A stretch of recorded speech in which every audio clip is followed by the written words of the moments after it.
Hey, what's up, you guys? Welcome back to Talk Bookish to Me, the podcast where readers gather to chat about books, share recommendations, and of course, chase that 5-star feeling. I'm your host, Gwen, and today I am joined by Jordyn from the YouTube channel Sorry, Booked Solid. Today's episode is the most ambitious episode of the entire season. It's the big end of the year wrap up where we chat about the best and worst books we read, share nerdy reading stats, and of course award some bookish superlatives.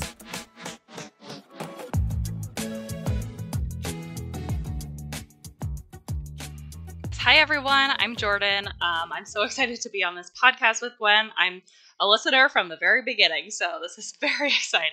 I do have a booktube channel, like Gwen mentioned. It's called Sorry, Booked Solid.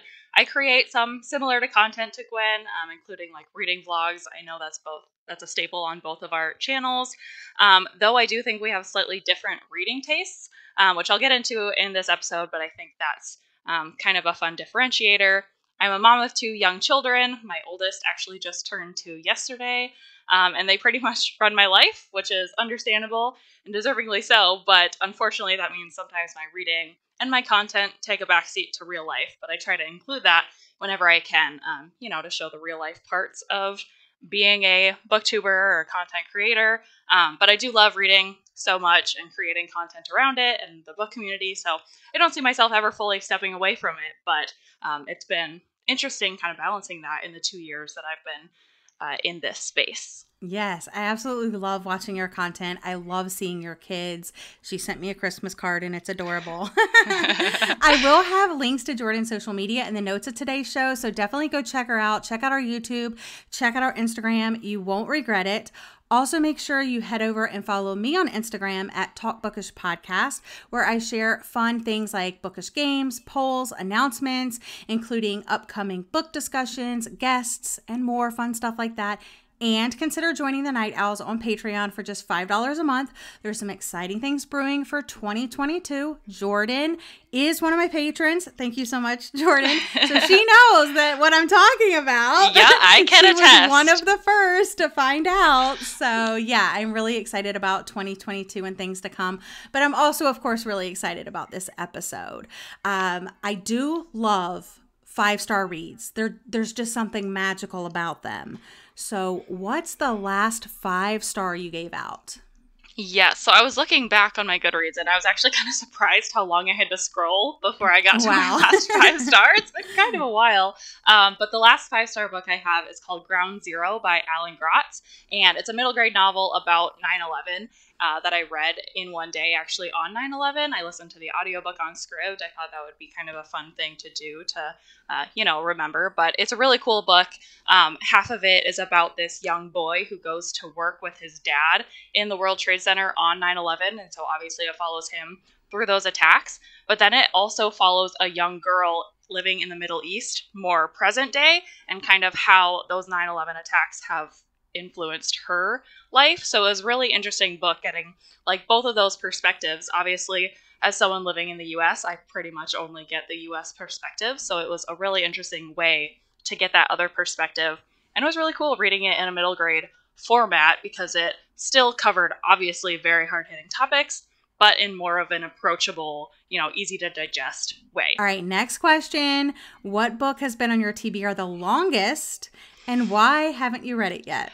So I will proudly say that my physical TBR is like less than 20 books. So I actually keep my physical books pretty much under control.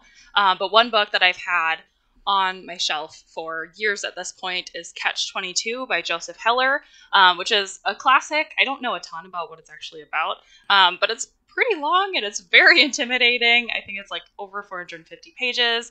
I hear it's really confusing. I kind of wish that I read it in like a classroom setting or something, somewhere where I could be like walked through a discussion and, make sure I understood all the points of it or something like that. To be honest, I probably wouldn't still have it on my physical TBR if it wasn't my husband's book, but I feel like I can't throw away his book, so I'm going to keep it. And since we have it, I feel like I should read it. So it's just kind of sitting there taunting me. I don't know when I'm going to get to it, but that's definitely one that I have had for a long time. and don't know when I plan to get to it. All right, so this next question is a pick your poison type of question. So you can answer one or the other. What's your favorite book of all time? And of course, you know, I mean, you're still young, so you have plenty of time to pick new ones. But right now, basically, or who's your favorite author? Yeah, when I saw you put this question, I was like, no, when, why? Like, nobody wants to answer this question for some reason, either of them. But I'm going to go the favorite author route, because I don't know who can pick just one favorite book. But I'm going to give it to an author that has never written a book that I have not given 5 stars. And that's Britney Morris. So admittedly, she's only written 2 books, but still, I've absolutely loved both of them. She is an author of color who writes young adult sci-fi books that contain serious race-related topics, but balances them really nicely with like fun stories and characters that are super entertaining and that I just like devour and have loved. Her first book is called Slay, which is about a high school Black girl who created and runs her own online virtual reality video game. That one was really fun, and I'd highly recommend it to fans of Ready Player One. Her second book came out this year. It's called The Cost of Knowing, and it's about 2 Black brothers who have some special abilities, which I don't want to say what they are because I feel like that kind of spoils it, but they're also going through some really tough stuff in their life as young Black men, and they have to kind of come together to get through those. And then her third book is coming out this coming spring. It's called The Jump. All I know about it is that it contains a cryptology competition, which is code breaking. Ooh. And that sounds so interesting to me, and I'm so excited for that book. But yeah, both of those first 2 books were easy 5 stars for me. So I'm definitely picking up anything that Britney Morris puts out in the future. Nice. That code breaking book sounds right up your alley. I know. You're like, and like codes and puzzles. And... I know, and I think it's going to be like a modern take on it. All I've really read for code breaking has been like World War II, you know, type stuff. So I'm interested to see what she does with a contemporary, and it's like a competition on top of it. I know. It sounds so good. That does. You know, I haven't read any of her books, but man, you always make them sound so I know. Good. I talk about some of these books all the time because I think they're so good, and I love shouting out books that I don't hear anything about. So I feel like I have to be the one just like constantly being, you know, like, oh yeah, by the way, please listen to me, trust me, it's so good. Yeah. I love that. So what are you currently reading? So I am currently in the middle of the audiobook of In the Dream House by Carmen Maria Machado. I'm sure a lot of listeners here know that this weekend is Thrill to the Weekend because it's hosted by, your former co-host, Jacqueline. And this is the buddy read book for that readathon. It's only like a 5-hour long audiobook, so I decided to pick it up. And it's a memoir that this author wrote. I don't know really a ton of how to describe it, but it's like written in a weird way where it uses horror tropes and like a haunted house trope like to tell her memoir. Very out of my comfort zone, but I'm reading it for that readathon, obviously. I started last night A Magical New York Christmas by Anita Hughes. I'm down to like my last 4 or 5 books on my end of the year TBR. I did pause and add in the Dream House and one other short little memoir in between the books, but I jumped right back in with a Christmas book. I'm only 35 pages in, so not much has happened, obviously, other than like setting the scene, introducing the main characters, who I already adore, by the way. So the ability to do that in 35 pages, I mean, that's pretty cool. In this story, there's a struggling journalist who accepts a ghostwriting position for a famous art dealer. And as part of the position, she's going to be staying in the Vanderbilt suite at the Plaza Hotel in New York City. And of course, she's like, oh my gosh, this is so grand. This is so wonderful. And I've never been to New York City. You just did a reading vlog. Well, it started off as a reading vlog, but it ended up being a lifestyle vlog of your trip to New York City. And I was just like, oh, this is so crazy that I'm reading this and now we're, podcasting together. But during this day, she meets Ian Westing at the hotel bar, I think on the very first night or something like that. Assumptions are made. She makes assumptions about him, obviously. He makes some about her. And the story just takes off from there. It seems like it's going to weave those 2 parts of the story together somehow. And I'm just really excited. I'm enjoying the writing so far. But like I said, only 35 pages in. So I like recording this podcast episode as my last episode of the year because I just think it caps off a really great reading year. We get to talk about pretty much all your favorite things and the worst things and just kind of like wrap up your reading year. But we are recording early. It's only the 19th of December today as we are recording this. So are there any books that you're still hoping to finish before the clock strikes midnight? So actually, interesting that you just gave that preamble, because I kind of used this podcast as an excuse to like cut off my reading for this year. So I've decided that after I finish my current read, which I'm hoping to finish today, I'm not going to read any new books before the end of this year. And I'm going to use it as kind of a couple weeks to reread some favorites, which is something that I have never taken the time to do, but I've wanted to for a while now that I have favorites that are a couple years old. I want to revisit them, and it seems like a really good time to do it now after I'm speaking my favorites and least favorites out into the world, and I don't have to be worried. I don't have to be worried that like I'm gonna read a new favorite and not be able to talk about it. So that's what I'm doing. I've decided it, and I really like that I can use this podcast as like my stop point to read any new books. No more. I'm done, and I'm satisfied with that. Good for you. Great idea. Love it. I'm obviously hoping to finish my current read, and then I have the final revival of Opal and Nev by Donnie Walton and All Girls by Emily Layden. Those were two of my most anticipated books of the year. I got the final revival of Opal and Nev from Book of the Month, and then I pre-ordered All Girls, and that was like an early 2021 release, and they've just been sitting around. Yeah, and then I have two more Christmas books, The Mistletoe Pact by Joe Lovett and An Island Christmas by Jenny Colgan. So those are still on my TBR for the end of the year. I'm hoping, but it's like if I don't finish, I'm like, whatever. You know, I'm not like too like stressed out about it. So I know you guys are probably all wondering, okay, what are your best books? We need to know. And I promise we'll get there. But first, I thought let's share some stats. How many books have you read this year so far? I have read 103 books. You just talked on a recent episode about how you always set your Goodreads goal at 52 books, and I do the same thing, just so I can pretty easily accomplish it. But my stretch goal, like in my mind, is usually 100 books. So At 103, I've met it. So again, I am satisfied. I am good with that number. And I saw you had average length in your document, so I put my average length of the books that I've read is 342 pages. I have read, and when I saw the number, I was like, what? I don't think since I've been tracking my reading, I have never read this many books before in a year. So as of right this moment, I have read 182 books this year.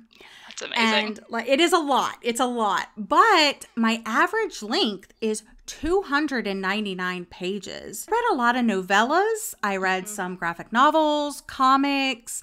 The shortest book I read was 10 pages. But yeah, so I've definitely read a lot of short things. I did like a short thriller video. I did a short horror thing. So last year I thought my average, like my star rating average, was a little high, and I tried to be really conscious this year about my ratings. And one of the ways that I did that is I went to half star ratings, but I did that on the story graph, and I haven't gotten all of my end of the year stats from the story graph yet.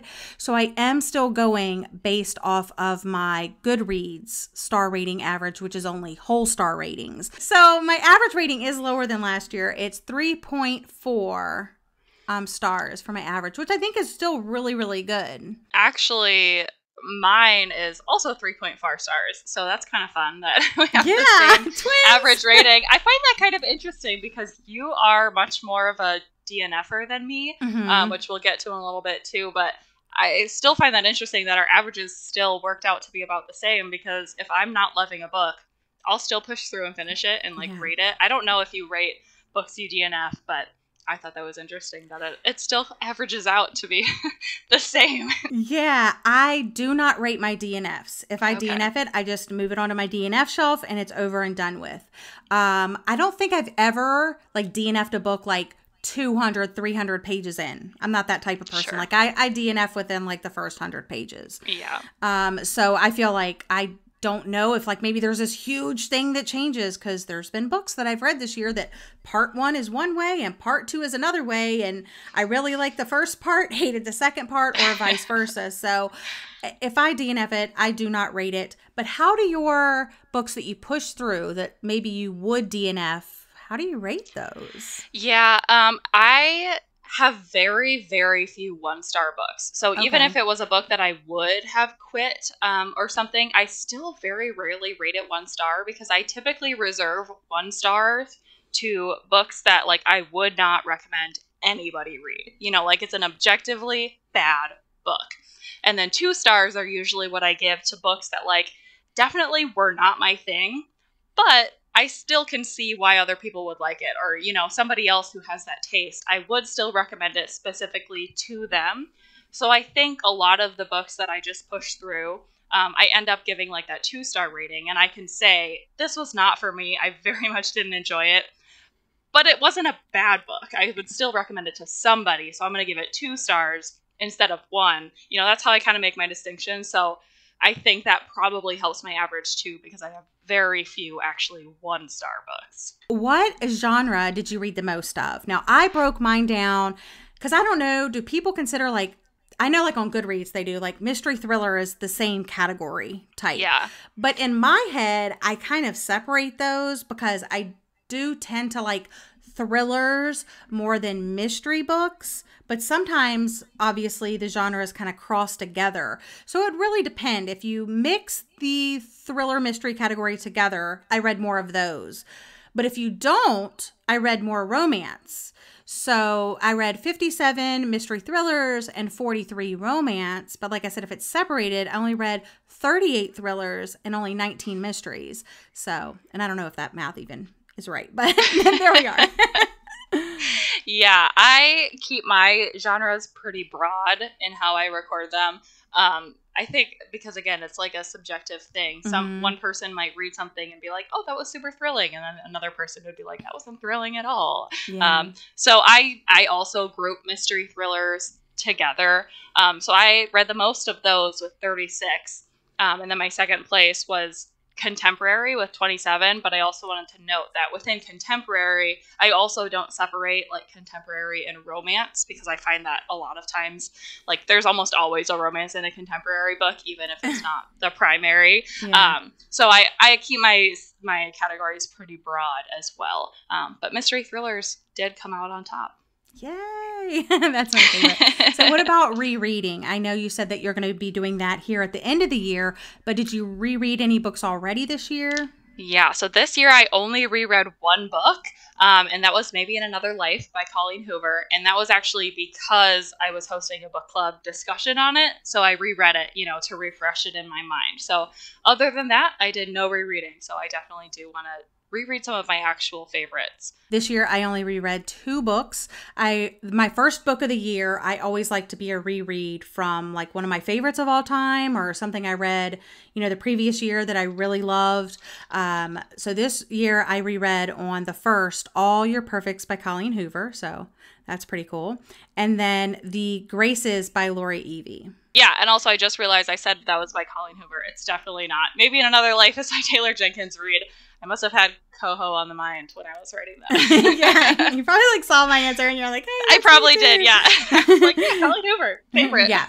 So Maybe in Another Life by Taylor Jenkins Reid. That was your reread, and mine were All Your Perfects by Colleen Hoover and The Graces by Laure Eve, because that is part of a duology, and it had been several years since I read it, and I was going into the second book. I was like, okay, let me reread the first book, which I'm glad I reread it because it reminded me how much I enjoyed it, and I did not like the second book. And then I know we've already talked about DNFs, and you said that you're not often DNFing, so do you keep track of them? Like if you do DNF a book, and if you do, like, do you have any this year?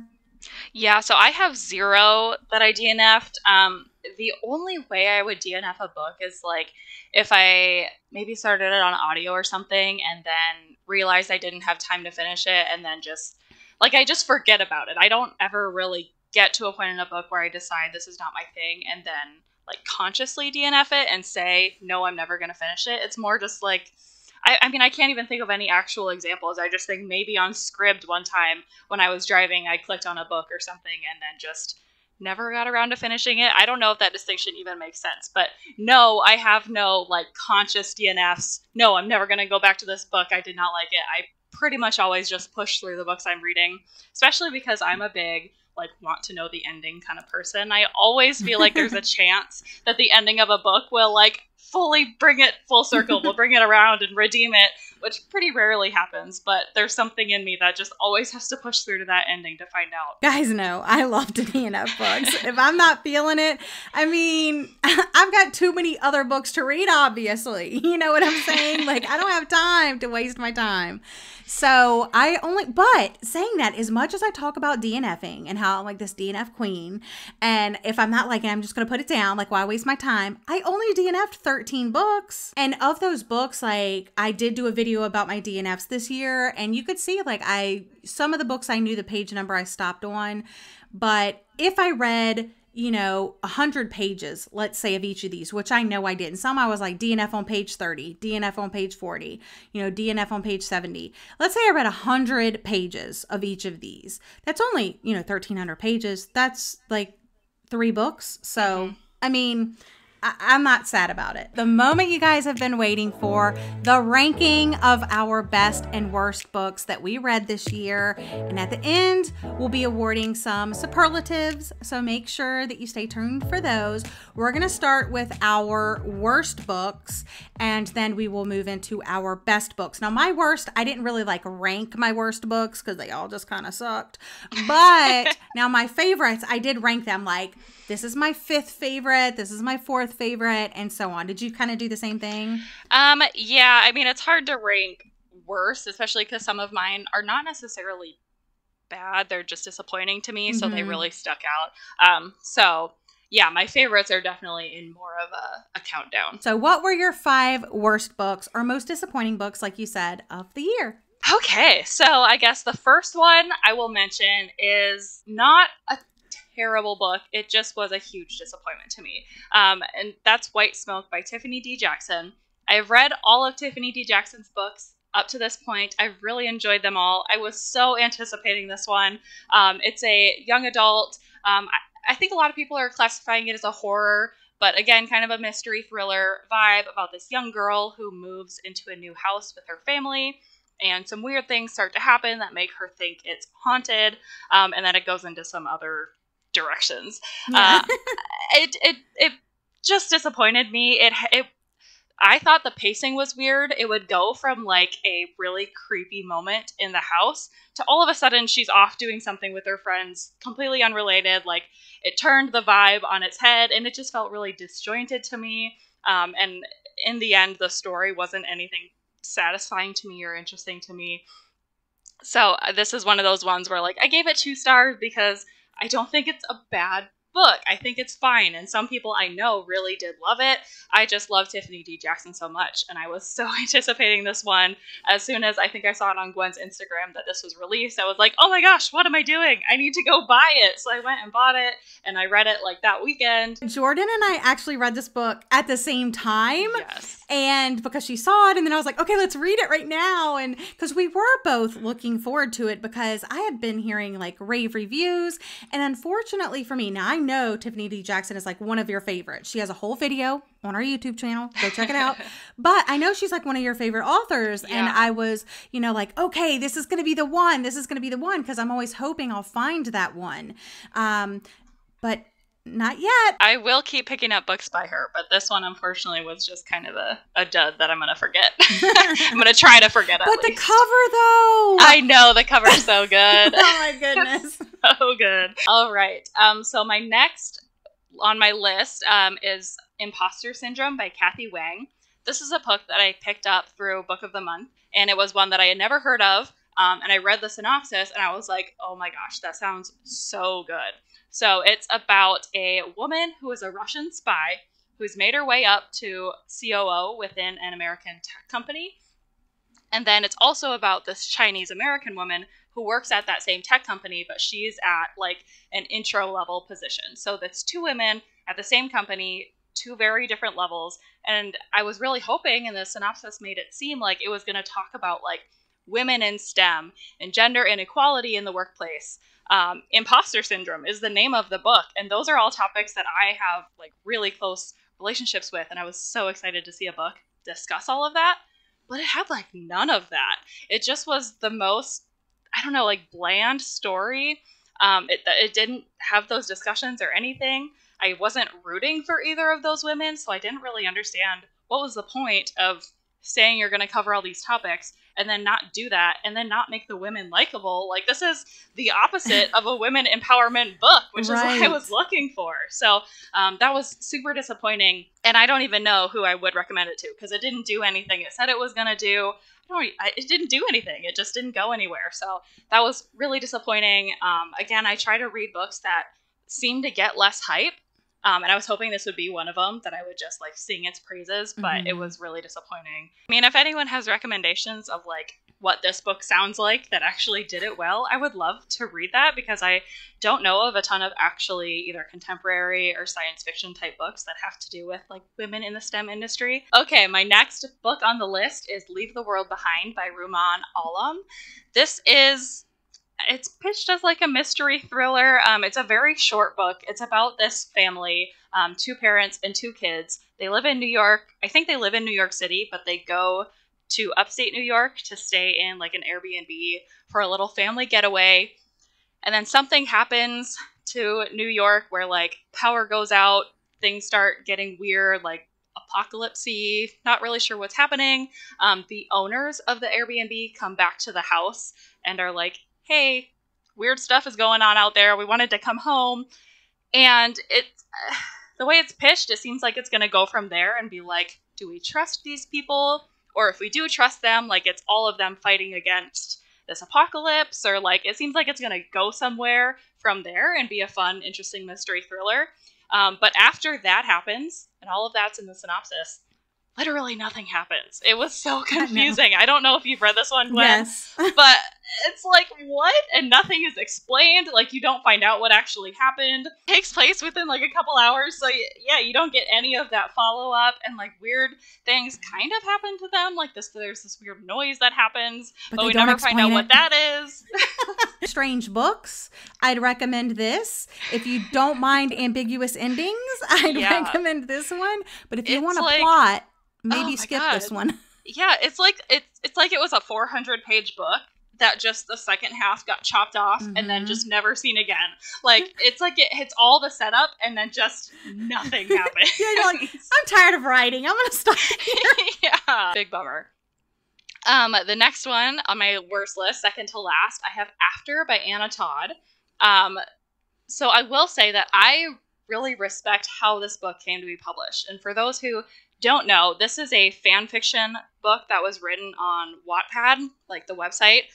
So it was never intended necessarily to be published as an actual book, but it just caught fire on that platform. And like so many people read it and raved about it that it became published as an actual physical book. It ended up being adapted into a movie. It's a series. So I think that's really cool that like people can, speak with their readership and like vote it with their readership and promote a book so much that it actually becomes published. That's so cool. And I respect that. And, people who love this book, I think that's awesome for them. For me, it just, I called it objectively bad in my review. Like, I don't think the writing was good. I don't think the story was good. It very much read like a fan fiction, which it is. Like, it is. I can't knock it for that, but it was just very, this is a teenage girl's daydream, and I felt like I was reading it and it just wasn't for me. So unfortunately not my thing. Not gonna continue with it. Last book, which if I was gonna rank them, this probably would be my worst book of the year, is called A Touch of Jen by Beth Morgan. This I think is supposed to be a horror book, and I don't read a lot of horror, so I don't really know, but it seems like a lot of horror does have like a slow pace to it sometimes. This definitely had a slow pace. This is a book about this couple, this boy and a girl who are in a relationship together, but they have this collective obsession with a different girl named Jen. And they like stalk her social media. They send her posts to each other. Like they talk about Jen to each other and how much they're obsessed with her to each other. So it's this very weird dynamic between this couple.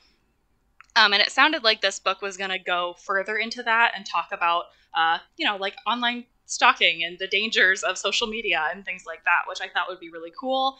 But it didn't. It went in a very weird, very different direction that I don't want to spoil because, again, it seems like there's an audience for this. For man. Weird horror. But it's weird. I don't know if, Gwen, you want me to spoil it for you offline. I do. Because this was actually one of the books that, from the synopsis, it was like one of my most anticipated books of the year. I was like, it sounds so cool. Like you said, like a stalking story. Like this couple's obsessed with this girl. They're like, I'm thinking it's going to be like a You situation, like Caroline Kepnes. But yeah, I thought that too. But it took a very weird turn.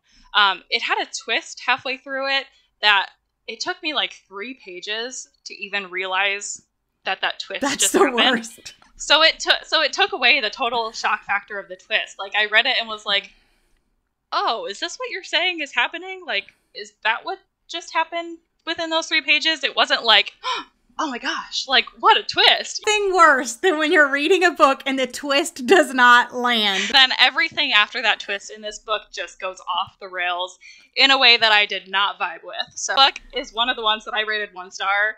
Because I don't get it. Like, what even is that? So if we go back to what she said about 1 stars, nobody should. I don't recommend it. I don't recommend it. I'm pretty glad that I'm not like angry about them. I'm just confused about some of them. And I can appreciate that they just didn't work for me. Just not my thing. Gonna move right along. Yeah. All right. So jumping into my worst, I had to put these 3 Christina Lauren books all together because they all deserve to be on this worst list. I love Christina Lauren. I have literally loved and enjoyed pretty much every single thing they have written. Now, these are their first 3 books, and I am so happy I did not start here because I probably would have been hesitant after these 3 books to read anything else by them. I mean, I think you read 3 books by an author and you're kind of like, I'm done. They're not for me.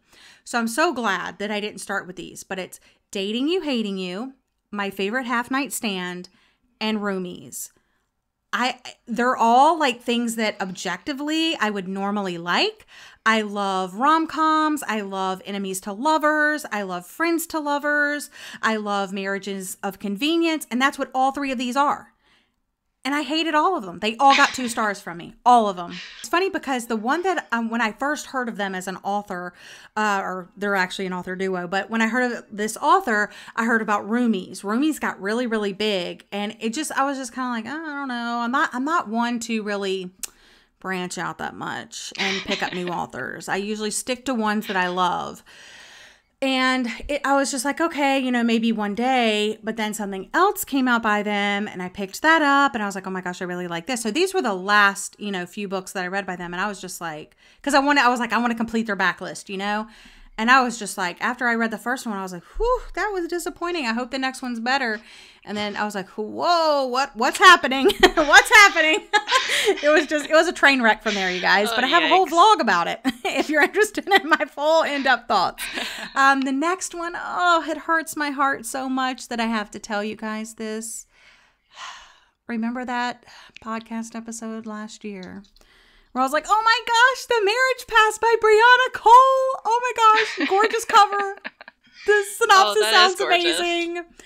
I was raving about this book to everybody. I made Jacqueline pick it up and buy it. I was like talking about this on my YouTube channel, my Instagram, the podcast several times. Like I was pre-raving about this book. Like it's going to be the best book of the year. What happened? This book, I'll tell you what happened. It needs some major edits. That's what happens when I guess indie published. I love supporting indie, authors, indie publishing. But this one is a no because the editing was so bad that I could not enjoy the story objectively. I couldn't say, okay, I had to read that sentence 14 times to figure out what it meant. But it's a short book, so I should have flew through it. But oh no. And yeah, cover gorgeous. I would love for them to re-edit it and maybe release it again, maybe under a different name, a different cover. I don't know. But because I do think that it was an okay story, but man, as it is right now, no. So we're taking that off the record. I never said it was going to be awesome. All right. Another one of my most anticipated books of the year, Makeup Breakup by Lily Menon. This is a hate to love. It deals with like dating apps and breaking up apps, and it's supposed to be the rom-com of the year. No, it is way more about the apps, and there is romance in it, happily ever after and all that. Great. But the amount that they talked about the apps, they should have like marketed this as a contemporary story, I think. And then it had like the little slice of romance in it. But it was way more about the apps, in depth about the making of the apps, the process that they went to get there, this convention for the apps because they're trying to get this grant. And I was just like, I don't care. I don't care about your stupid apps. They're made up. Okay. I don't care. So that was not good. It sounds like something I would actually like more than you, knowing both of our reading tastes, because I would love hearing about the app. And the cover is gorgeous. It has a teal cover with the pops of pink. Oh, but yeah, I unhauled it because, yeah. All right, next one. I wasn't planning on picking this up, but I kept hearing rave reviews. The Drowning Kind by Jennifer McMahon. All right.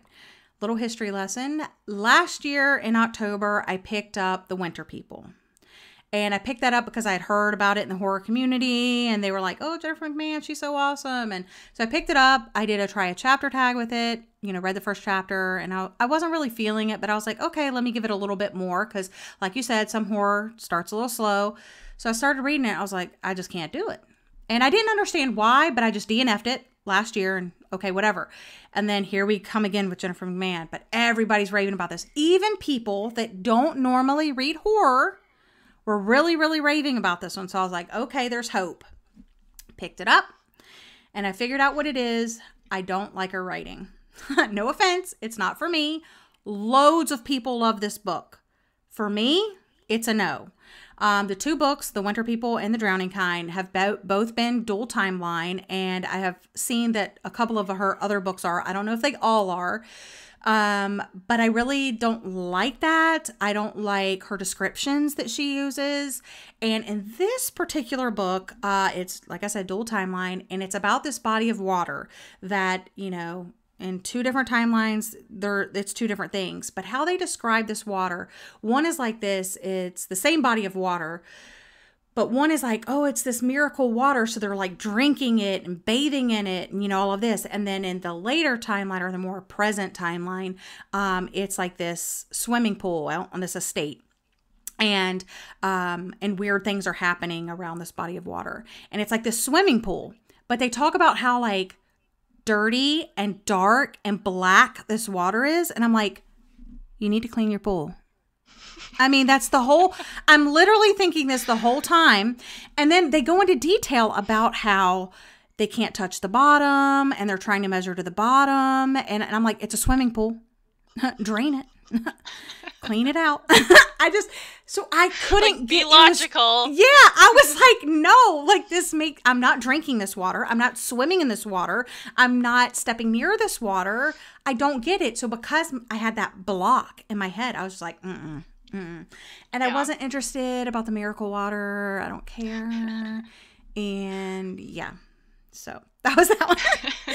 And the last one, I actually wrote it on here. It's Beasts of Extraordinary Circumstance by Ruth Emmie Lang. And this was an old Book of the Month book, a few years old, but I picked it up at the Book Exchange. I always am looking for Book of the Month copies because, they're supposed to be these curated great books. And to be honest, I don't know what the heck I read. It was really long, and I would have to literally look it up and tell you a synopsis because none of it made sense to me. So we're just going to leave it at that. Wasn't a good book, and we're going to talk about what I did. I asked on Instagram at Talk Bookish Podcast for you to share your best and worst, and some of your worst books were Leave the World Behind. So don't you go. I am justified. Yes, I do. That feels great. So the same book that Jordyn said. Thank you, everybody. Yes. Behind Her Eyes by Sarah Pinborough. And I think that probably made the list because the Netflix show came out. So I think a lot more people were like picking it up. Yeah, I loved that No book. One Gets Out Alive and Survivor. And I forgot to write the authors, but you know who you are. They were your worst books. Sorry about that. I should look those up. Let me look real quick. Okay, No One Gets Out Alive is by Adam Neville, and Survivor is by J.F. Gonzalez. Okay, so I had a lot of best books. The Silent Patient by Alex Michaelides, Good Night Beautiful by Amy Malloy, Layla by Colleen Hoover, Meet Me in Paradise by Libby Hubsch. How do you say that?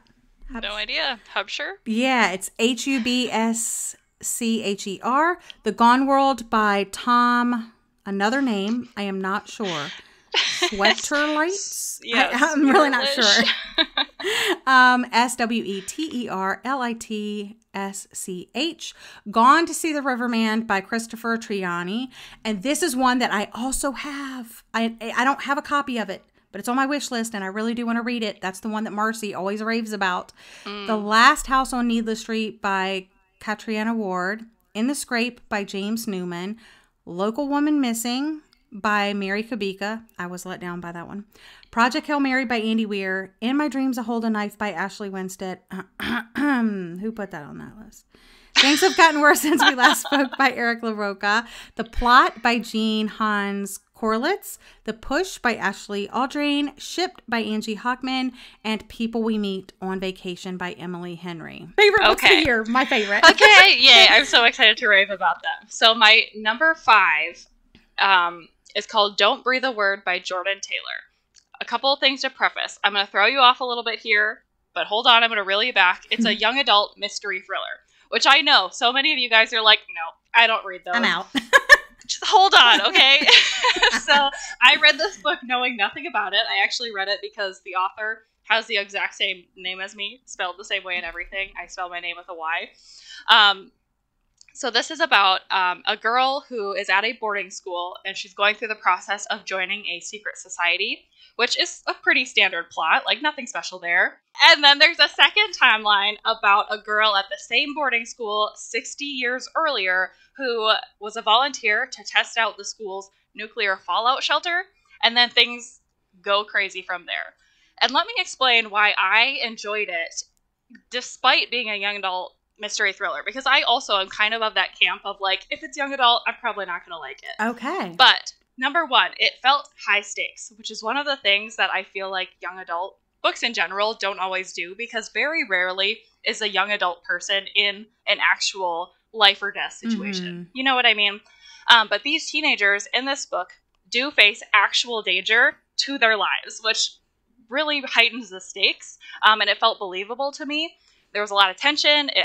Great creepy vibes in this boarding school, which is really fun. Which brings me to number 2. The boarding school setting really took this to that next level. Because it's a boarding school, I feel like it takes away another question I often have reading young adult mystery thrillers, which is where are the parents? Right. Shouldn't the parents be there, taking care of their children? Right. But the fact that they're at a boarding school makes it a little bit more believable that they could get, into this trouble. And then number 3, I just feel like the storyline is super unique and original. I don't feel like it's a book I've read 100 times over, which happens a lot, I think, to us mystery thriller readers, where it's like, all right, I've already read that twist. I've already read that plot. I know where this is going.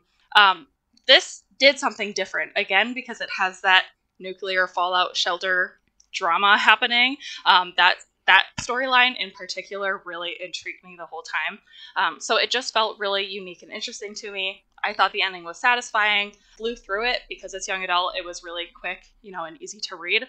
So altogether, I would recommend this book, even if you're not a young adult mystery thriller reader. I feel like you should give it a chance. If nothing else, it'll be fun and entertaining. But to me, it obviously stood out as one of the best books of the year because it was just so different and so entertaining and just something that I had been craving. I just wanted something, different, something that hooked me. And this totally did it. So that's my number 5.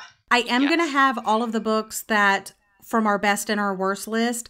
I'm going to link those in the notes of today's show so you will remember these and be able to look these up Maybe I should only link the best because you guys need to avoid the worst. Right.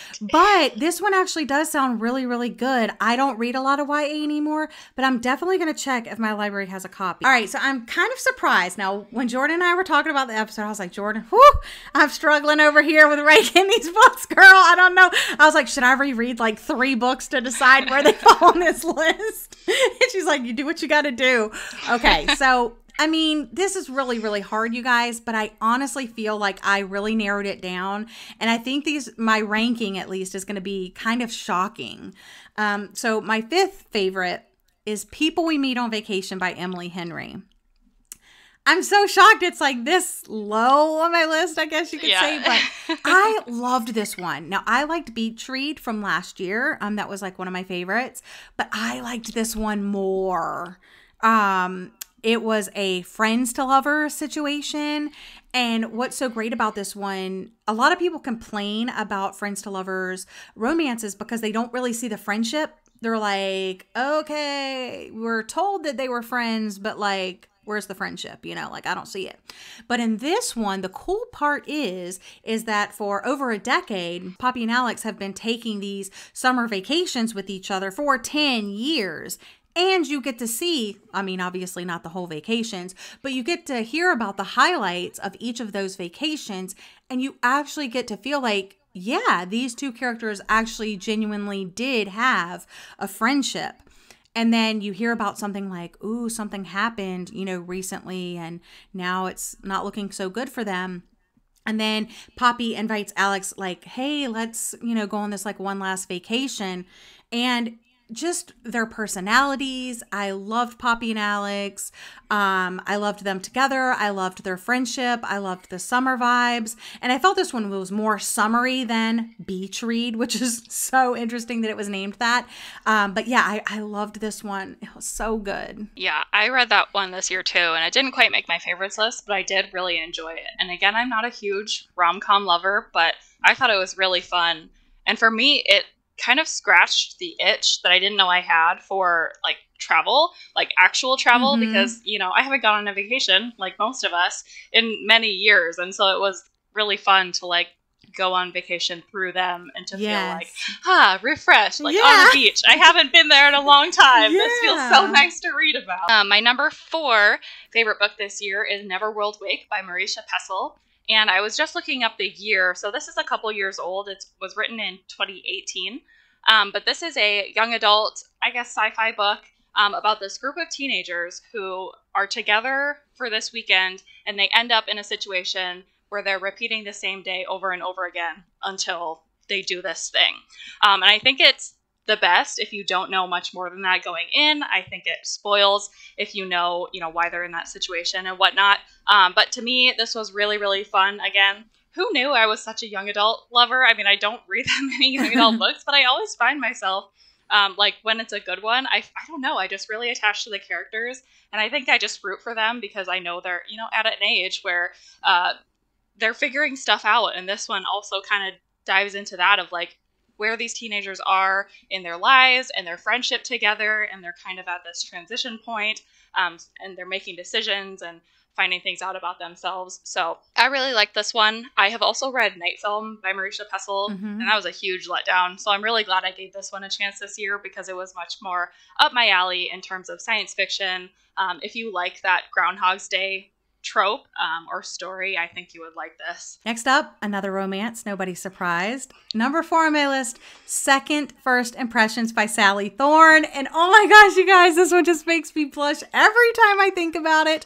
I read this in October, middle of spooky season, and I ate it up. It is so wholesome and cute. This one, oh man, okay. And I have a love-hate relationship with Sally Thorne, to be completely honest.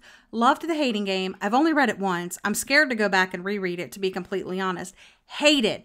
And I mean, I hate it. I gave 1 star to 99% Mine. But this one is my favorite Sally Thorne book. Second First Impressions is about this woman named Ruthie Madonna, and she has worked at the front desk at the Providence Luxury Retirement Villa for 6 years. She's dedicated her entire adult life to caring for the villa's residents, maintaining the property, and guarding endangered tortoises that live on the villa's like gardens and stuff. And my favorite animal is sea turtles. So even though it's not sea turtles, I was just like, oh my God, that has turtles. So I was loving it. Now, somewhere along the way, she's forgotten that she's still young and beautiful and single, and that there's a world outside of work. But then, of course, we got to have the love interest pop in, and that is the son of the property developer, and he has just acquired the retirement center. So for a time, he's going to be staying living at the retirement villa. They have like people that work there. They have like boarding for them, I guess. And so Ruthie and this guy, they live and work at this retirement villa, and it's their romance, but it's so much more than that. It goes into like just the retirement villa, and there are these two ladies at the retirement villa that are they're hilarious. They just made me laugh the entire time. It's great. There's tortoise drama. It's just, I cannot stop thinking about it. It's so tortoise drama. Cute. So cute. So if you're looking for like a funny, it sounds weird. You're like, really? Retirement Villa, Gwen? Seriously? Yes. Go check it out. It's so cute. Okay, my number 3 favorite is one I briefly mentioned earlier. It's The Cost of Knowing by Britney Morris. So again, this is a book about 2 Black brothers. I think they're like high school age-ish. One might be a little bit older. They're in a really difficult situation in their lives. They've kind of grown apart. And then to kind of hook you guys, the sci-fi element, one of the brothers has this ability to, whenever he touches an object, he can see like slightly into the future of what happens to that object. And something happens where he sees something life-altering, something that he really doesn't want to happen. And so these 2 brothers then have to, kind of rekindle their relationship and figure out how they're going to deal with that thing happening, and move forward with it. So it sounds pretty intense, I guess, when I put it that way, but there is a lot of heartwarming moments in this book where it's those 2 brothers banding together. I feel like there aren't a lot of books, at least that I've read, where it's 2 Black boys showing their sensitive sides and like coming together to, have a better brother relationship and work towards fixing something together. So it was really heartwarming, and it was something I haven't read before. It had fun moments. It has a lot of sad moments. So if you like emotional stories, I would recommend this one. If you like mostly contemporary, but like a touch of sci-fi, I would recommend this one because it's just that little element they're in otherwise the completely normal real world. So I loved it. It was an easy 5 stars, and I don't have much more to say about it. I feel like it just speaks for itself. Like, it's just such a good book. It just touched me, and I'm going to think about it. Like, I actually think about that sci-fi piece like all the time. I'm like, oh my goodness. What if that happened to me? Like, how would I live my life, with that ability? I love books like that. That make you question like, well, what would I do in that situation? Exactly. Mm-hmm. Very cool.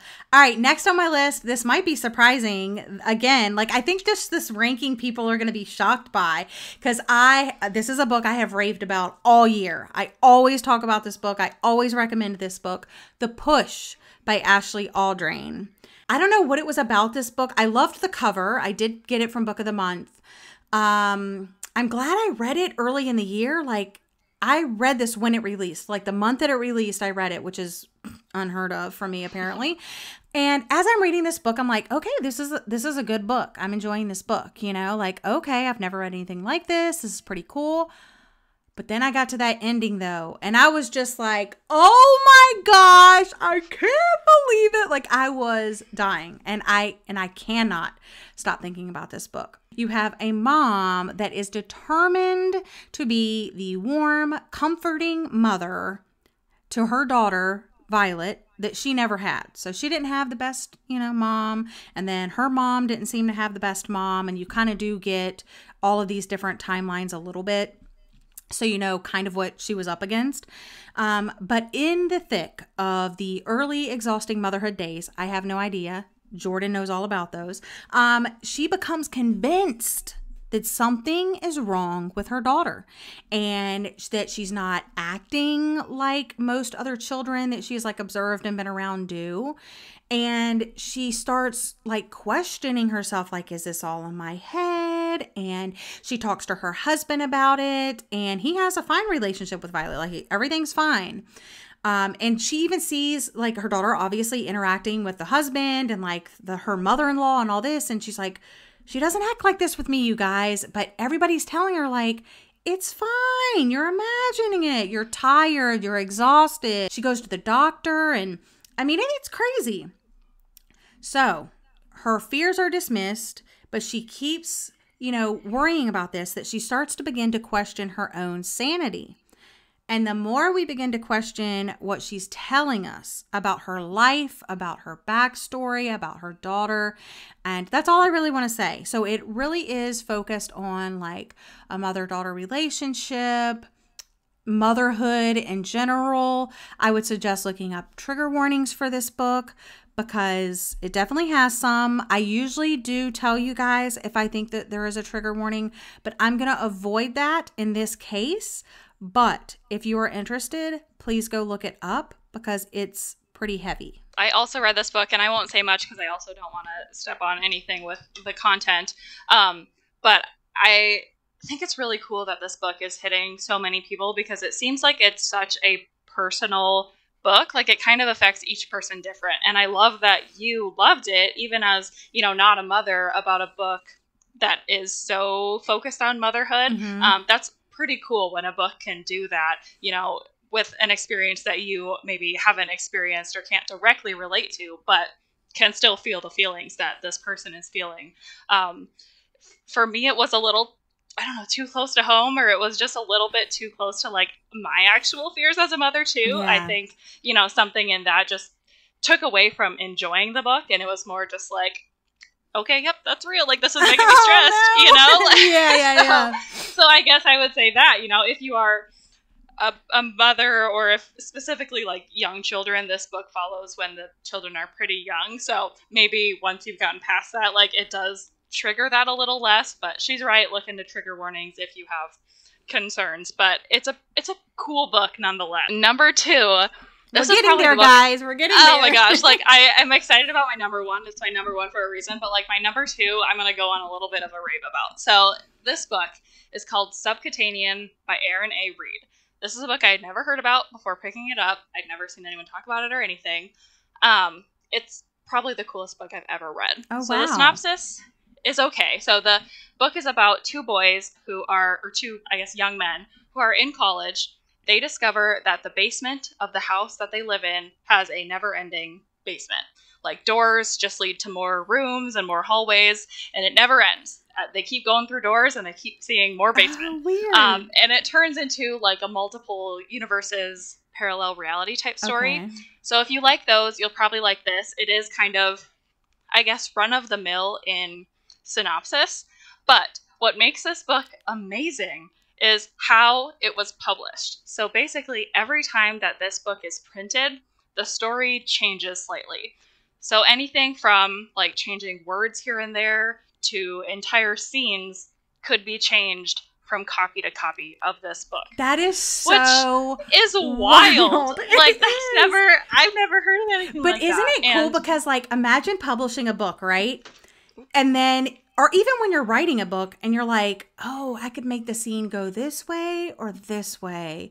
And then like, you're like, well, I can do that. The next time it goes to printing, I'm just going to rewrite that scene. I mean, yeah, it's kind of like has an element of like choose your own adventure kind of. Yeah. Even though the reader isn't choosing it, but it's like going on a different adventure. There was this aha moment where I can't remember if I read a review that said this or if I thought of it on my own. I probably didn't. But like, how cool that the way the book was written parallels what the book is about, because it's like alternate reality. Like, in one universe, this is what happens. In a different universe, this is what happens. And it's the same thing. Like, in one version of the book, this happens in another version of the book. That is this happens. It's so crazy. Cool. It changed the way I thought about like science fiction books or just like books in general. Like there are no rules, you know, you can do whatever you want. That's so cool. Oh my gosh, that is so cool. So, okay, so I remember this now. I remember you talking about this. Okay, so have you like gone and looked up, like Googled, like I need another edition of this book so I can compare? So it's what's cool is so actually if you buy the book, in the back of the book it says, since you bought this book and you have your own copy, you can actually send an email to this email and they'll send you a digital copy of a new version. So like you can see the differences. I haven't read that copy yet because I feel like it's going to be really hard to pinpoint the actual differences of a whole entire book, right? But then what's also cool is in the back of the book, it does say generally, it doesn't tell you what changes in other books, but it tells you like this book changes, all versions are different, your version, this happened, and this happened, and this happened.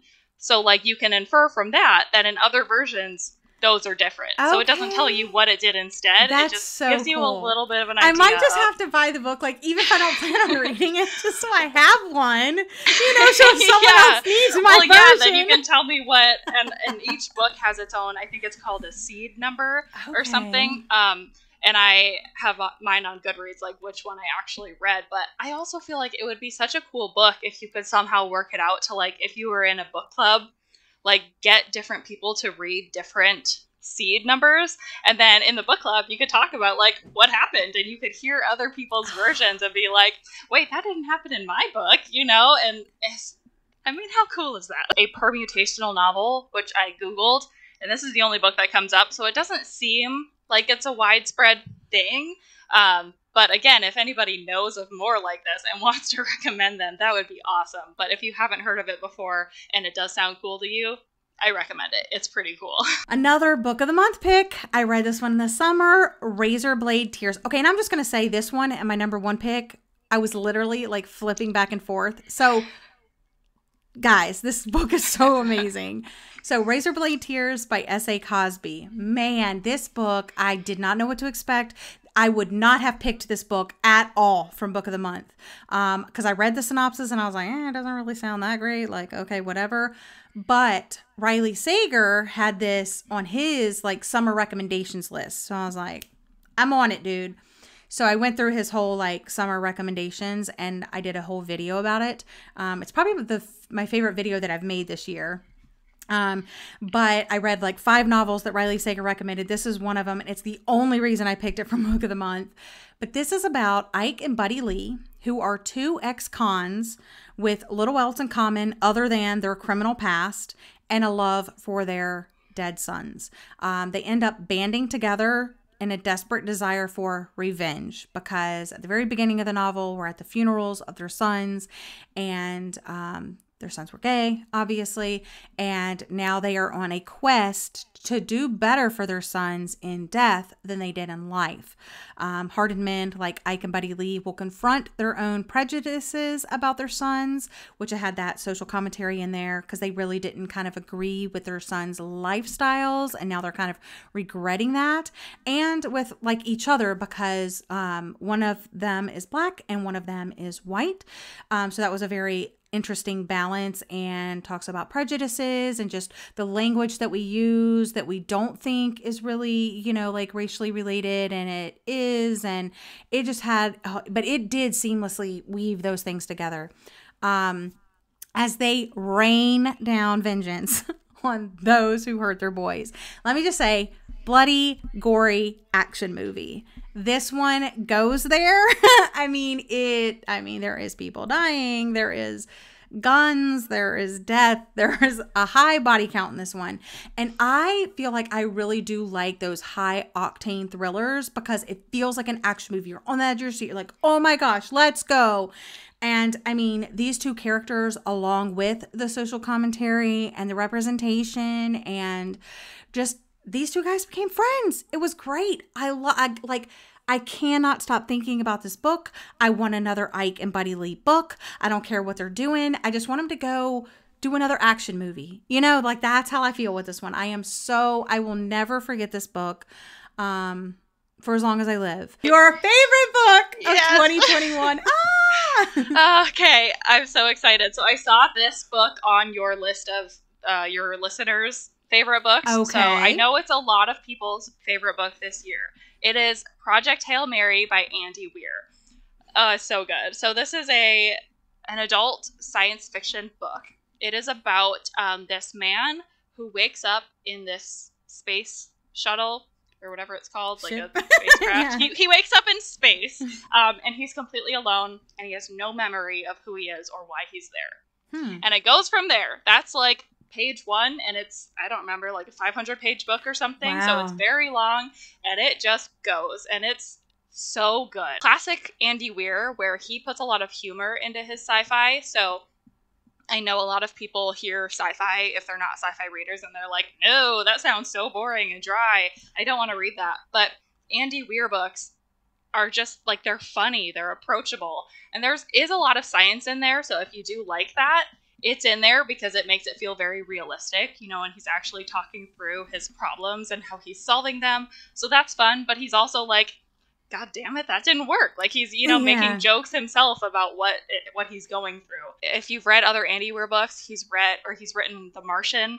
and then Artemis are his 2 previous books. It's classic Andy Weir where it's along the same vein, but it's a very different story. So if, you know, you feel like you've already read The Martian, why do I need to read another space book? It's different, and it's a spoiler to say why it's different, but it's just so good. If anyone has, like, any remote interest in sci-fi, this is, like, the best sci-fi. It's, you know, still easy to understand and digest, but it's, again, cool to think about. Like, what if you were in space and you woke up and you had no idea why you were there? Like, what steps would you take, or what would this guy take? You know, he's a very intelligent man, obviously. So, or maybe that's not obvious, but he is a very intelligent man. So he methodically works his way through figuring out why he's there. And it's really cool. It's a great book. My number 1 book of the year is Since We Fell by Dennis Lehane. Which, what? Like, some off-the-wall, like, old backlist book from an author that I've never read anything by. Is my favorite book of the year. And this is why I was like, it's so crazy that, like, The Push and Razorblade Tears is, like, you know, 2 and 3. And here we come with Since We Fell by Dennis Lehane. Okay, first of all, I didn't read the synopsis of this book going in. It was a book of the month pick from way back when. I picked it up at the book exchange. It was sitting on my shelf, and I was like, I need to get through some of these book of the months. I picked it up at the beginning of the year. I read it, and I was like, whoa. I am interested in picking up this author's other works now because of this book, and I love that feeling. So I'm not going to give you too much. I'm going to give you the very brief synopsis, but let me just say, the brief synopsis that I'm giving you really isn't even where the book starts. It's just to try to, like, pull you in, because what I loved about this book, like I said, I didn't read the synopsis, so I didn't know what to expect, is you go in and you think you're starting to read about one story and you're like, okay, this is a really cool story. But oh no, somehow along the way, and it's not like a flip or a twist. It's just somewhere along the way, the book goes in a completely different direction. And you're like, how did we get here? Like, what? Did I skip ahead? But at the same time, like, you were in it the whole time and you were enjoying it the whole time, and you're just like, this is magical. Like, yeah, like in a good way. Yeah, in a good way. Yeah. It started off in this really interesting way, and it's still interesting, and now we're here, and this is interesting. I mean, it all connects together, obviously. Rachel Childs is a former journalist who, after an on-air mental breakdown, now lives as a virtual shut-in. Now, I'm going to tell you, this breakdown does not happen until probably like halfway through the book. So it's weird that this isn't even in the synopsis. In all other respects, however, she enjoys an ideal life with an ideal husband, and that's kind of what you know in the beginning, until a chance encounter on a rainy afternoon, that ideal life starts to fray. And that's where I'm going to leave it. So it starts with her being curious about her father. She knows her mother. She doesn't know who her father is, and she's like, okay, I really need to find out who my father is. And so you're interested in that. Okay, you don't know who your father is. Let's find out who he is, you know? So you're like, all right. and you're reading that story, and then somehow she has this chance encounter, and then nothing becomes of it at first. You know, you're just like, oh, okay, this is cool. Is it going to go in that direction? And then it doesn't, and it just goes in this other direction. And by the end, you're like, what? What just happened? How did we start looking for a father? To be honest, I don't even know if she ever found her father, but because it's not even what it's about. It's just so crazy. Oh, I'm so curious. If you curious. have read this book, anybody out there listening, please tell me that I'm not crazy and that this is an awesome book. In January 18th, I wrote my review. I said, whoa, okay, let me take a breath. Woo! I think I just read my first favorite book of 2021. And it lasted. It stayed. And That's so cool. I said, what a freaking ride. Author Kristen Hanna blurbed it, and she said, once you pick up a Dennis Lehane novel, you're hooked. Well, she wasn't wrong. I'll tell you that.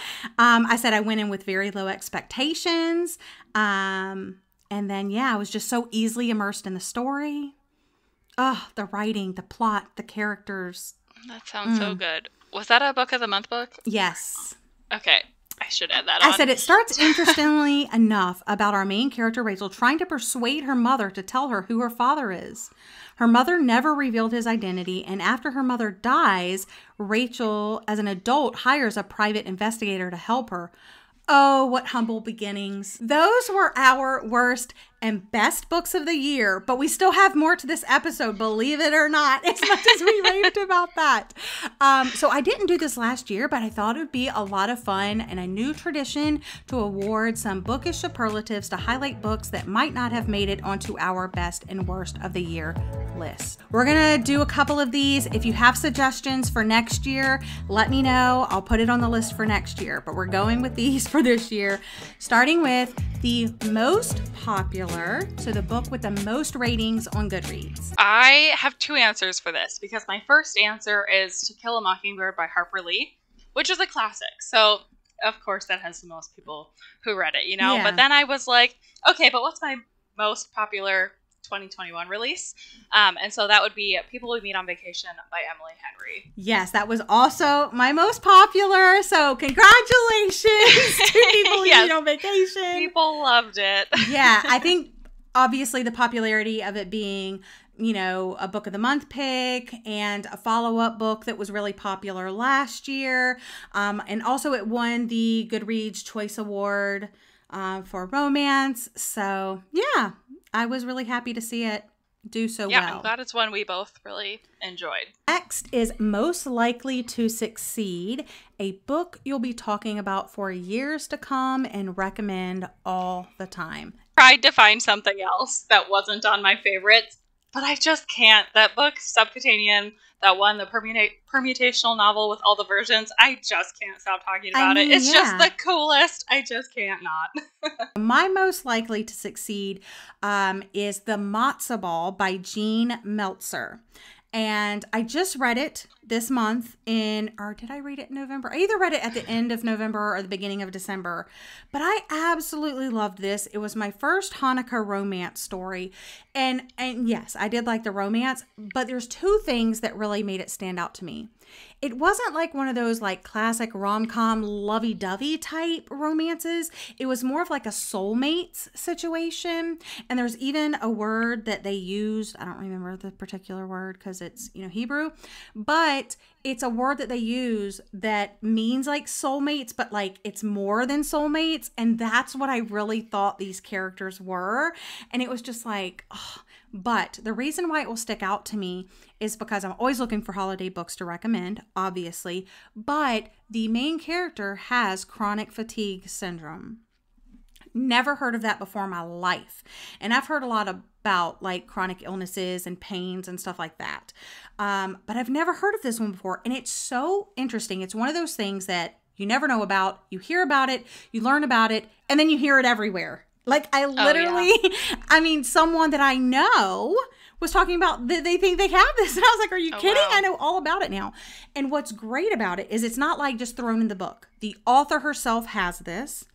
And in the back of the book, she has a whole bunch of information, and she used obviously her own life experiences and stuff, but she did a lot of research about it too. So it wasn't just coming just from her lens, you know what I'm saying? Even though like it's an own voices part of the story.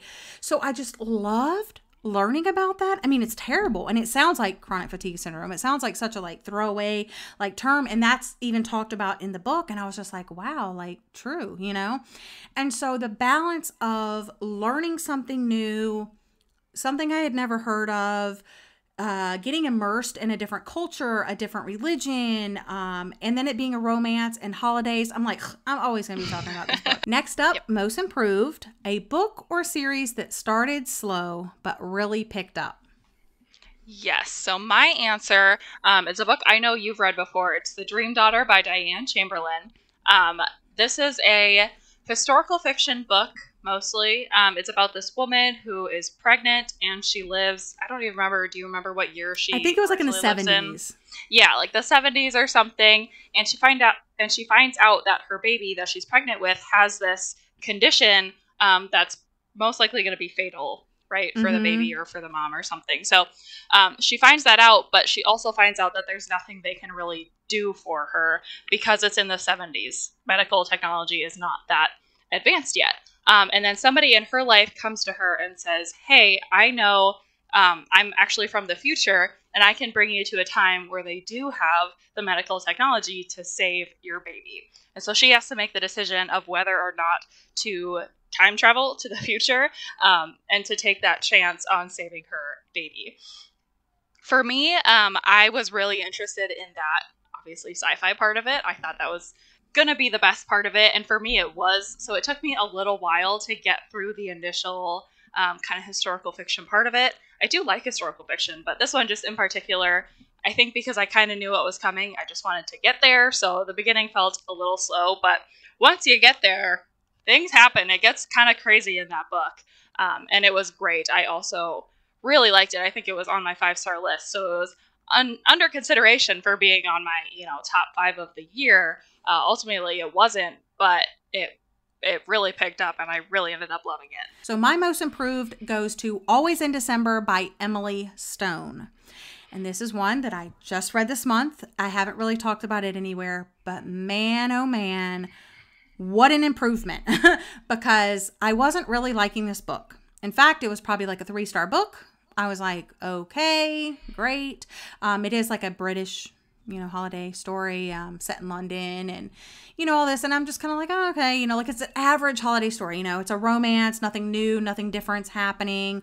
She's, she bumps into this guy. They start hanging out. They kind of like each other. And then there's like this back and forth, like, nothing ever becomes of it. They don't become like boyfriend, girlfriend. And then, months go by and they bump into each other again. And then, so it's kind of like this like faded love story or whatever. By the end of this book, when I tell you I was ugly crying, I had to get out of the bed because I was finishing it at night in bed. My husband was asleep beside me. He had work the next day. I had to get out of the bed and come into the office and ugly cry because I was rocking the bed like with my sobs. And I do not read the synopsis of this one, you guys, because I don't do that. I read like the very little bit. I get like the couple buzzwords and then I'm done. If it sounds interesting, I'm like, okay, done. And since this was a holiday book, I was like, I'm in. I just saw the cover and I was like, okay, I'm in. But man, and I knew that it was about them, meeting and then, bumping into each other again and again. That's all I knew, literally. And then, but in the thing, it kind of does give something away. And I think even the book that it relates it to, I feel like gives some stuff away. And I was like, oh, why do they do that? Because man, if I would have read that, I don't think I would have been as impacted by the ending. But dude, I was ugly crying, and it immediately, I was like, well, that's a 5 stars because I didn't see it coming at all. And I mean, if you try to think about it, you're going to figure it out. But I wasn't trying to figure about it because I didn't even have an inkling that any of this was going on. And dude, I was just, But a lot of people are upset that this is classified as a romance. Next up, I thought this was a fun one. Class Clown, the funniest book that you read. I thought this was a difficult one because I don't really read funny books. I was scrolling through my list like, what what the heck am I gonna answer? Who's the class clown this year? I don't. Nobody's funny. I don't laugh when I read books. So I had to give it again to a book that I already mentioned. But Project Hail Mary, like I mentioned when I was talking about it earlier, Andy Weir does incorporate a lot of humor into his writing already. Anybody who's read Andy Weir, I think, will agree with that. So it has to be my answer because I literally don't have any other books that I think were funny at all. Like, so my husband's really funny. Like, I think I like humorous guys. I love humor. But it doesn't take me a lot to laugh just because, like, I'm kind of around it all the time and I'm always laughing at my husband and I laugh at myself. Like, I'm one of those people that laughs at their own jokes, okay? This one just stuck out to me. Christmas Shopaholic by Sophie Kinsella. This character, it's a quirky character. And I know some people hate quirky characters, but I love them because I think I'm quirky. They're quirky, relatable. Like and I was reading this on Jessie's. You may remember Jessie from a previous episode. She's been on the podcast before, but I was doing a live reading sprint with her, and she was like, "So tell me, like, what the book's about." And I was like, "You will not believe what this chick just did." It's Christmas time. She's shopping for her, friends and family and all this, and her husband, and she says, what do you want for Christmas? And he's like, "Oh, I want aftershave." And so she's like, "Got it." So she goes to the mall or shopping wherever, and she goes up to the counter and she's smelling all these different aftershaves and stuff. And this other guy comes along and is like, "What are you doing? Like, you're taking up all the time and I'm just trying to get my one thing." It's just like, "I'm trying to get my husband aftershave. Thank you very much. Like, I know what I'm doing," or whatever. And he's like, "He wants the same aftershave that he always uses." And she's like, "No, he doesn't. He wants something different and new," like, and he's like, "Whatever. Can I just," and she's like, "Yeah, go ahead." So he gets his aftershave, he leaves. And then the guy behind the counter tells her, "Look, lady, you can't just smell these on a piece of paper. Like, aftershave interacts with people's, like, body chemistry and it smells different and stuff like that." And so she's like, "Oh, really?" So he gives her this bag of like 30 different aftershaves, like little samples. And then that night in bed, her husband has to get up for this like huge like board meeting that he has to like travel to and all of this. So in the middle of the night, she decides, "I'm going to try all of these on him in his sleep." So she dabs all of these aftershaves on him. She's like waiting for him to fall asleep. She's dabbing all of these aftershaves on him in all these different places, but she has to like know which ones are which so she can like smell them afterwards and see which ones smell the best. So she uses a Sharpie to indicate on his body and write on his body like codes like R or Q or S or T or whatever to indicate which aftershave it is. And of course, a mishap happens and he wakes up and he's like, "What are you doing?" And she's like, "Oh, it was like a moth." And he's like, "A moth? What?" And then he notices these letters all over his body and he's like, "What is going on?" And she's like, "No, it's no biggie. I mean, it's not permanent." He's like, "You wrote on me with a Sharpie." And she's like, "It's not the permanent Sharpie. It's the blue one." And he's like, "All the Sharpies are permanent." She's like, "No, they're not." I'm like, this chick is an idiot. So now he runs to the bathroom and he's like, "What the heck? I have all of these letters all over me." And I just thought that was hilarious. I'm like, what a dummy. Like, I love stuff like that. So that's just one example of the shenanigans that she gets up to. And she has the biggest heart though. And I think that's what I also like is she's just trying to do the right. She's just trying to find the perfect aftershave for him, She's just dumb. She's dumb. Like, all Sharpies are permanent. So I loved it. I laughed out loud like several times while reading it. And it was a recent read, so it kind of stuck out. So most unique, it could be like the plot, the character, the writing. So my answer for this is Blackout, and it's by a ton of authors. It's by Danielle Clayton, Tiffany D. Jackson, Nick Stone, Angie Thomas, Ashley Woodfolk, and Nicola Yoon.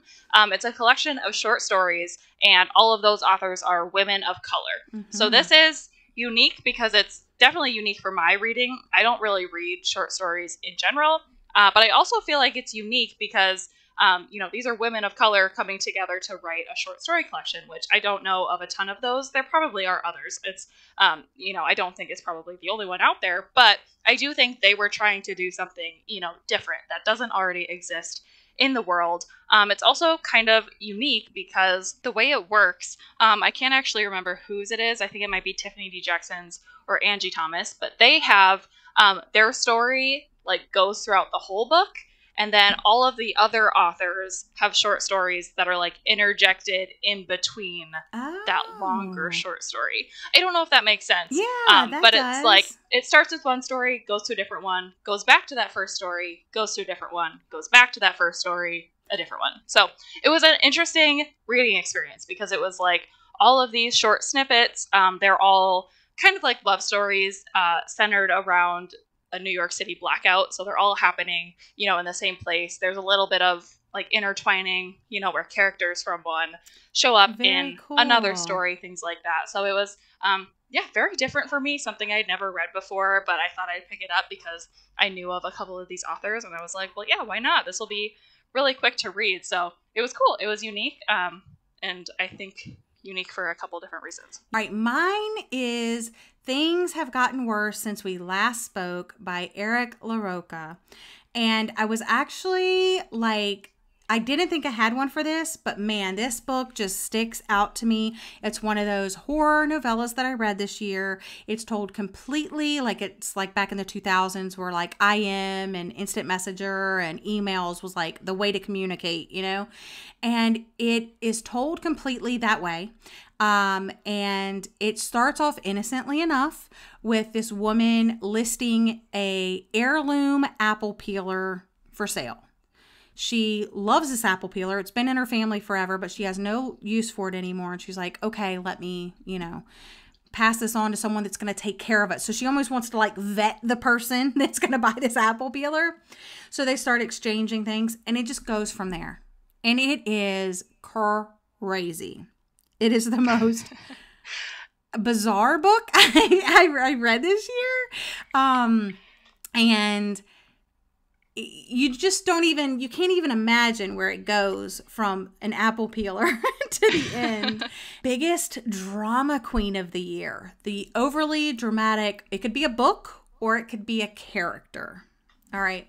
And I love her answers for this because I'm like, well, she's not wrong. Yes. Right. So who is your biggest drama queen? My biggest drama queen is Layla by Colleen Hoover.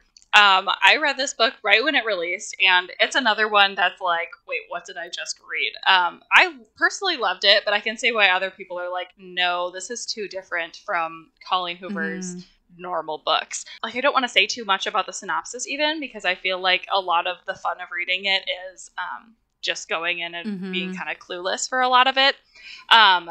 But I guess to kind of give a synopsis, it's about this couple. I don't remember their names, but we get their initial meeting. Probably and how they Layla is one of them. I don't know. Maybe. So it's this couple. Wait, have you read this book? Yeah. Oh, okay. Is Layla? I don't know. I don't remember. But I'm just guessing. I literally don't remember their names at all. But it's this couple. First, we get their initial meeting of how they like fall into this whirlwind romance, whatever, and then something happens where they kind of grow apart, or this event causes them to no longer feel like they're really in love anymore. So this guy takes the girl to this like cabin, and it's like where they first met, and so he's hoping that it'll rekindle something with them. But things go very, very differently, and that's all I'll say. But it's like it's just a dramatic book because it's like, it's a little bit like haunted house-ish. It's like, what's happening here? Is the house haunted? But it's also like these characters are insane, and in this insane situation, one character in particular is super insane. It's crazy, and it's a big deviation from some of Colleen Hoover's other books, but I ate it up. I loved it. I did love it because I was like, this is just so fun. Like, it's just so dramatic, you know? You can't turn away from it. Hers is like dramatic in a good way. Mine, on the other hand, I may receive some flack for this, but you know, you only live once. All right. So mine is a character, and it's Jessica Miller from In My Dreams I Hold a Knife by Ashley Winstead. Guys, she's one of those characters. If you don't know what the story's about, it's basically about a group of people that went to college. Now, 15 years later, they're going to their college reunion. And she's like one of those girls that always felt like she was in the background. And she's so much better now. And I want everybody to see me as I am now. And I was just like, come on. Like, for real? Like, supposed to be unlikable, or you just really I don't think she's unlikable. Necessarily. Okay. I just think that she's that girl that's like, look at me, oh my gosh, I have this awesome job now and I'm wearing like Armani and like I'm so much better than I was in college. Honey, everybody's better than they were in college. Or you don't go to the reunion. The most creative, again, this can be like a plot, a character, or writing. Long Way Down by Jason Reynolds. I read this at the very beginning of the year, I think. But basically, this is about told in verse, and it's about this guy who is going down the elevator to go do something. He gets some news, and he's going to go do something. He's like on a mission. But as he's on his way down from this elevator, on each level, someone gets into the elevator and like kind of teaches him a lesson. So it's really interesting. It's like a self-realization type book where it kind of skews from reality because it's like long stories on each floor, like longer than an elevator would take. So, you have to stretch your imagination a little bit, but I think that's where it gets its creative twist, is it's like, getting this guy to think deeper about what he's going to go do, and if that's really the direction he wants to take with his life, teaching him some lessons and things like that. And it is told in verse, so it's definitely an interesting reading experience. I listened to the audiobook, which is narrated by the author, which is always one of the best ways to consume a book, I think. So I do think it's the most creative. I struggled with this, but I think this is a good answer. I think this is a pretty creative book. Now mine is Watch Over Me by Nina LaCour.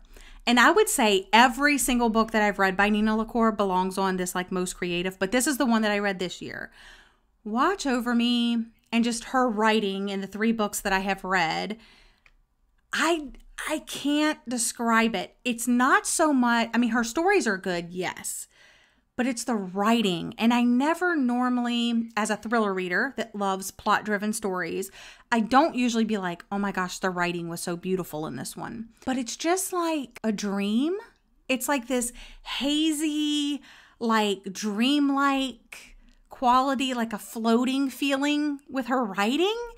It's the descriptions, the atmosphere, the characters.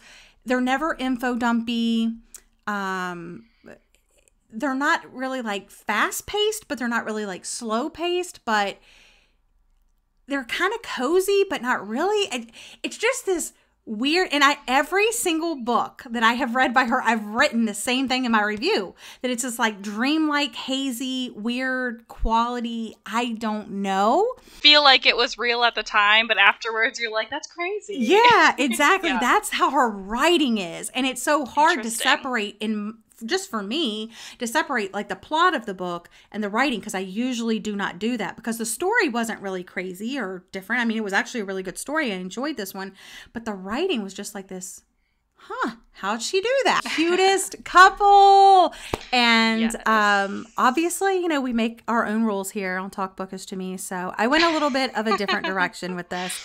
But traditionally, I was thinking like which romance like couple was my favorite. And you know what? The reason why I went a different direction, to be totally transparent, there were too many. I couldn't decide. So I was like, you know what? Screw it. I'm going in a different direction. But who was your cutest couple? Yes, I went traditional because I didn't read that many romances, so there were not that many to pick from. But I'm going to go with Augustus in January in Beach Read, which is by Emily Henry. So I've read 2 Emily Henry books this year. And I liked the storyline of People We Meet on Vacation better, which we've talked about, because it was more like vacation-y, fun. I liked the settings. But Beach Read, I really liked the couple more. And I think it's because Augustus, the male, sounds more like the type of guy I would be attracted to, because he's kind of like quiet and broody. I want to say intelligent, but that's not right. But, he's just intentional with like intellectual and intentional with the words he says and things like that. He's a little more serious. So I liked them because they were also going through some real life stuff in their romance, in their beach vacations. Yeah. So it's a little more serious. So I really liked them as a couple. So they are my cutest couple. Aww. I went a different route. Like I said, this duo that I'm about to tell you about is freaking iconic. They will forever be my faves. And that is Ike and Buddy Lee from Razorblade Tears. I mean, guys, they're iconic. Like, these guys would never in a million years ever cross paths if it weren't for their sons. Again, 2 ex-cons, 2 dead sons, revenge. That's all you need to know. But they are iconic. You know, like when you see those action movies and they usually have like 20 parts to them. They're like, part 1, 2, Fast and Furious, part 1, 2, 3, 4, 5, 6, 7. You know, like all that. I want Ike and Buddy Lee part 2. Come on, S.A. Cosby. You can do it, man. And our final superlative of 2021, best dressed book cover, because I don't know about you, but I love a good book cover. And there's certain things that draw me in. Sometimes it's colors, fonts, you know, something different. But I just love being a little shallow every once in a while and being like, this is the best cover. Doesn't matter about the inside. We're going with the outside. Yeah, this was a fun one to scroll through Goodreads and be like, oh, there are so many beautiful covers. And yeah, like you said, you don't have to think about whether you actually liked the book. You can just be a little superficial and be like, that cover though. Yes. So my answer is Grown by Tiffany D. Jackson. So let me just describe the cover for you guys. So it's a beautiful, bright yellow book, which I love yellow books in general. There's not that many of them. It's like my smallest color on my bookshelf, which is rainbow colored. So it's a bright yellow cover, and then it has this really beautiful bald black woman on the cover, and she has this big shiny gold hoop earring, and on my cover it's like actually shiny. It looks metallic. It's just so pretty, and I love that the spine is yellow, and the letters are gold and shiny on the spine, so it looks so good on the bookshelf. It's definitely a cover that I look at and I'm like, whoa. That is. I know. It's one of those covers you could take off the title, take off the author, and you would know that's Grown by Tiffany D. Jackson. Oh, yeah. Because it's stunning. It's so pretty. It's like she's in profile so you can see her earring and stuff. That was actually one of my contenders, actually. Yeah. It's a good one. It's a good one. It's a good one. But ultimately, I had to go with Malibu Rising by Taylor Jenkins Reid. And while I think that all of the covers that I have seen are really, really pretty, I really do prefer the U.S. cover the best, surprisingly. I love the beach, obviously, and just the ocean with the surfers, the color, the font choice colors, all of that.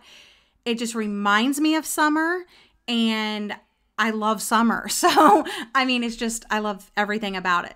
But Malibu Rising. I love that cover too. Yes.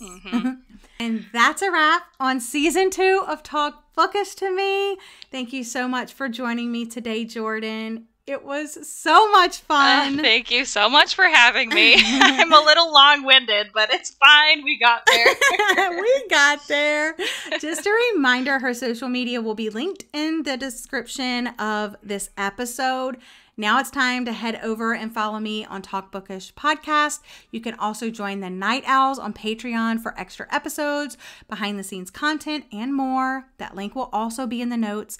And all of my current patrons already know of the big change happening in 2022. So keep your eyes peeled for the reveal. As always, I appreciate all ratings and reviews. It helps the podcast reach new listeners. Spread the word about Talk Bookish to Me for your friends, your family. If you have a book club, definitely mention us over there.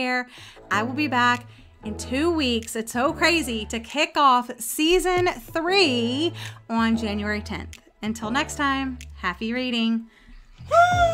Woo!